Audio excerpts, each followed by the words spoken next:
Hi everyone, this is introduction of how digital data is sent. Every time we call, text, or watch videos online, digital data is being transmitted. But have you ever wondered how those ones and zeros actually travel through wires, light, or even air in digital communication? There are several steps involved to make sure data is sent correctly and efficiently in this discussion.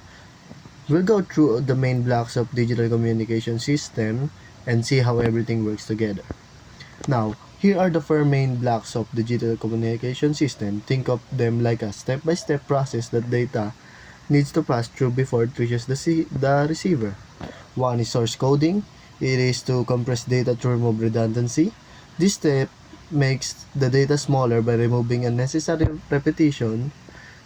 For example, instead of saying white pixel, white pixel 100 times, it just say 100 white pixels. This saves space and makes transmission faster. Next is channel coding. Add redundancy to detect correct errors. After compressing, we add extra bits that serve as error checkers. This helps detect mistakes caused by noise during transmission. It's like putting a safety net in case something goes wrong. The next is modulation. Convert ones and zeros into waveforms.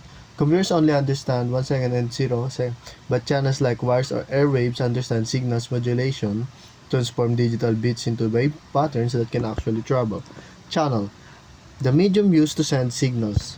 And finally, the signal is sent through a medium. This could be a wire, an optical fiber, or the arrow for wireless communication.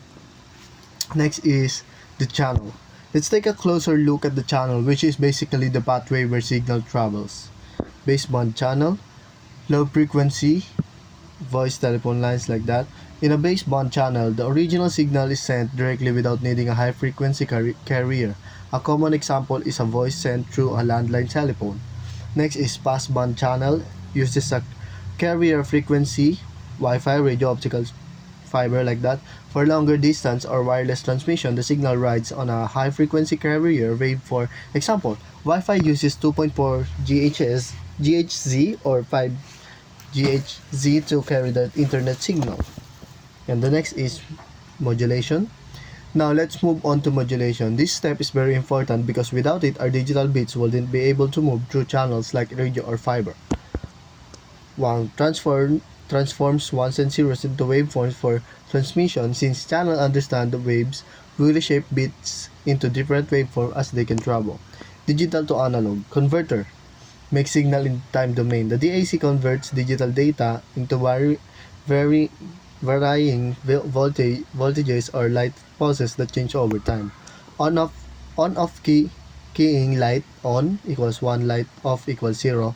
A very simple modulation method, for instance, a laser turns on to represent 1 and off to represent 0.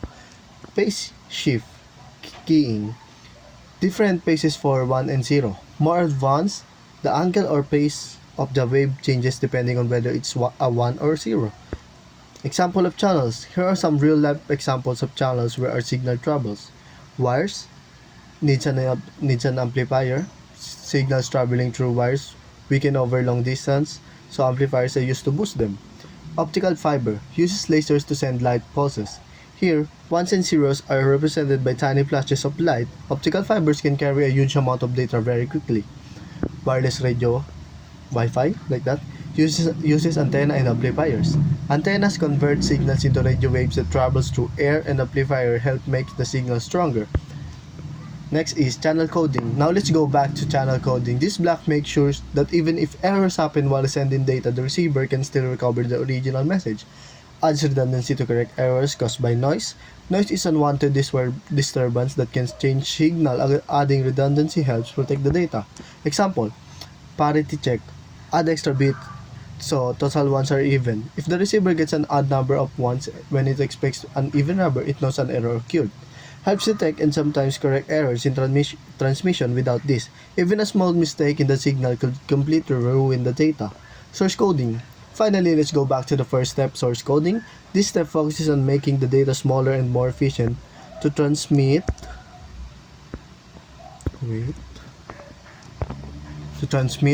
Removes unnecessary redundancy to compress data. Just like zipping a file on your computer, source coding makes data lighter.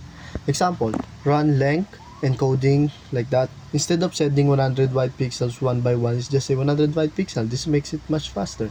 Makes the data transmission more efficient. Smaller data means faster sending and less bandwidth usage. Big picture. Now that we've covered all the blocks, let's put it all together. Source coding means compress data. Channel coding, protect data. Modulation, prepare signal. Channel, send it through wires, fiber, air. And that's all for today. Thank you.